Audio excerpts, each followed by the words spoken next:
Dualidade, um bate-papo com resumo de livros que tratam sobre o desenvolvimento humano e as inquietações da vida moderna, com a jornalista Adriana Nicásio e a publicitária Júlia Scheibel.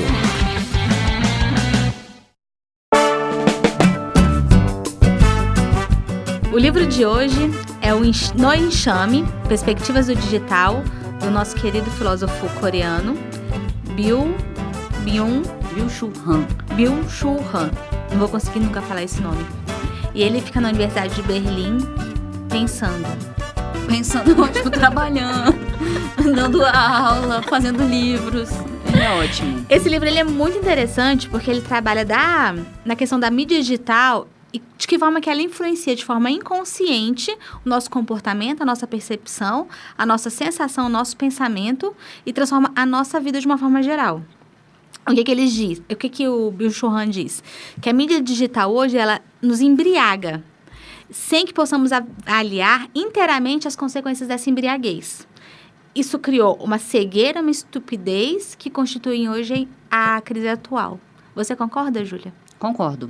Eu gosto muito dele. A gente leu Sociedade do Cansaço, que fala muito sobre a sociedade do desempenho. Que a gente está sempre pelo lado positivo demais, assim, botando o algoz dentro de nós. E agora, nesse livro, ele fala muito sobre a questão da comunicação digital, tanto que é No Enxame, Perspectivas do Digital. E eu vou trazer uma curiosidade. Eu encontrei esse livro no Mosteiro de São Bento, aqui em Brasília. E aí, quando eu falei, gente, segundo livro que eu encontro numa igreja, que não é uma referência de autores, etc., para a igreja, né, católico. Tanto que ele tem um livro sobre budismo também. E eu perguntei pro monge. Falei, vem cá, vocês tem alguma referência com ele? Porque tinham vários livros do Byung-Chul Han. Ele falou, não, eu li o Sociedade do Cansaço, gostei muito, e aí... Não, ele leu esse, na verdade. No Enxame. No Enxame. Eu li o No Enxame, que fala sobre digital, gostei muito, e por minha conta e risco eu comprei todos e botei aqui para vender. Falei, olha, ele é muito bom, a gente até fez um podcast e tal.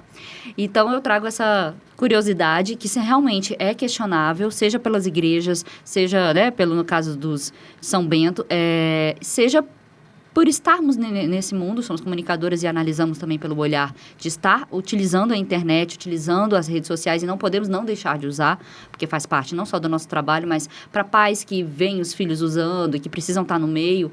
Enfim, eu concordo com as críticas que ele faz, eu gosto, eu acho que ele me abre a mente. Eu, quando leio ele, me sinto idiota.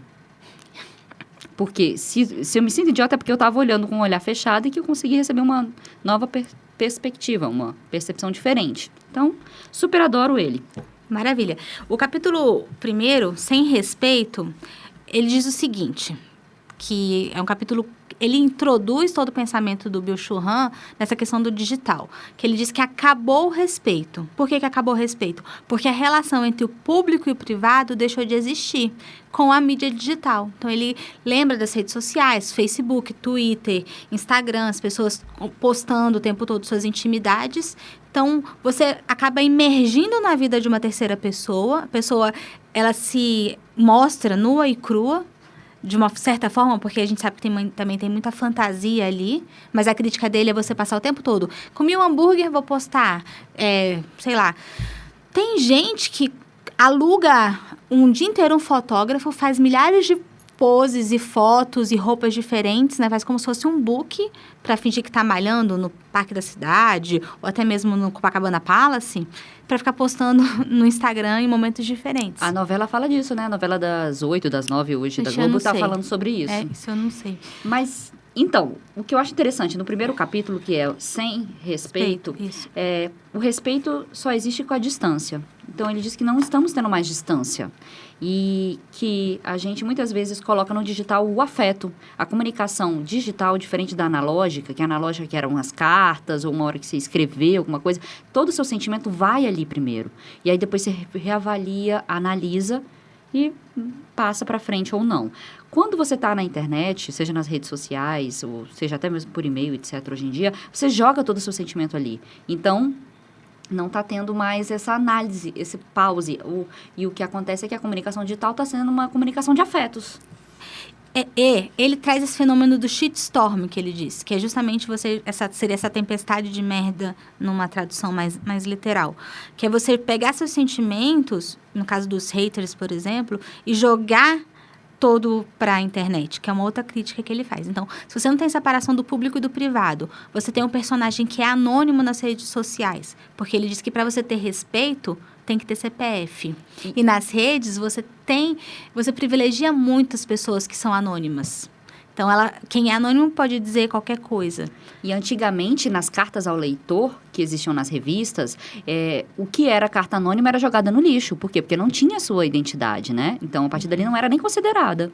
Então, ele diz assim, que a desintegração generalizada de valores faz com que a cultura do respeito eroda. Então, você tem uma erosão do respeito. Até porque você perde a identidade. Então, a mídia digital é uma mídia que nos tira um pouco a nossa alma também, que é o que já vem aí no nosso capítulo 2. Isso, no segundo capítulo, Sociedade da Indignação, ele fala que, na verdade, estamos vivendo ondas de indignação. E ondas de indignação, elas não trazem mudanças, porque simplesmente elas mobilizam e compactam a atenção do momento. Mas elas não têm estabilidade, não têm continuidade. Essa é uma outra crítica também, a questão das mídias sociais. Porque você quer fazer uma mobilização, por exemplo, em defesa da Amazônia, foi um problema que a gente teve agora recentemente. Muitas pessoas, de repente, ficou lá, a Amazônia e pessoas contra o governo, a favor do governo, ficou top trend no Twitter. Mas, de fato, o que essa mobilização criou? Não produz nada. Por quê? Porque essa massa, ela é justamente isso, ela não tem alma, ela não tem densidade. Então, as redes sociais, elas são incapazes de reunir pessoas de uma forma muito menos... de uma forma mais constante. Falta bastante consistência. Então, quando ele fala da sociedade da indignação, ele diz, a gente tem uma sociedade indignada, mas uma sociedade incapaz de influenciar as políticas públicas. Isso é extremamente perigoso, porque você pode, de repente, eleger um deputado, eleger um senador por conta de uma onda de indignação e depois você não tem quem vá cobrar o resultado desse voto. Então, eu votei, elegi, e aí, o que ele está fazendo por mim? Porque você não tem esse processo de acompanhamento. Na verdade, a indignação, ela é diferente da ira, né? A indignação, ela acontece, você joga aquela, muitas vezes, sem compostura, e depois você não faz a mudança da ação.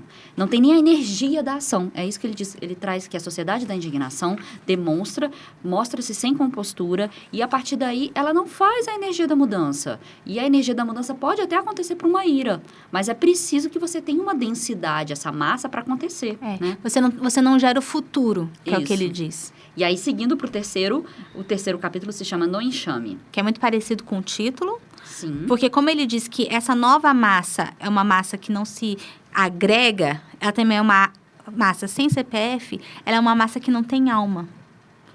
A nova massa é o enxame digital. Não tem alma, não transforma, não há um nós, porque está sempre individualizado, como num enxame de abelhas, né? Isso. E ela também não é coerente. Por quê? Porque se no momento ela está indo por uma direção, ela vê, de repente, uma outra opção, ela pode ir para outra. Ela é extremamente maleável. É verdade. E manipulável também. Então, hoje a gente vive... Eu sou super a favor da era digital. Enfim, hoje, 3 de outubro, estou fazendo 40 anos. É aniversário dela e a gente está tendo esse prazer de estar junto. Para gravar o nosso podcast, porque a gente está crescendo demais, está adorando, está muito legal. Gente, ela deixou de almoçar para ficar fazendo podcast. Não, incrível. Sou super feliz, mas... Quando eu olho para trás, e as fotos da minha infância são fotos analógicas, e coisas que demoraram muito para acontecer, porque você tirar uma foto analógica, você tem que revelar, né? E não tinha internet. Computador, eu fui ter acesso ao computador já com 14 anos. Você tinha um outro tempo, você tinha um outro ritmo. Mas como jornalista, eu sou super a favor de todas as novas tecnologias. Por isso que eu acho que esse livro ele é tão importante. Porque ele traz um pouco da... você vai acessar, você vai usar, mas você vai usar da melhor forma. Porque ele diz assim, a era digital não é mais um tempo de ócio, é um tempo de desempenho. Então, quando você olha para trás, você tinha os seus tempos de ócio. Hoje você não tem. Você está o tempo todo no desempenho. Escute o episódio completo na sua plataforma preferida. Os links estão na descrição do vídeo.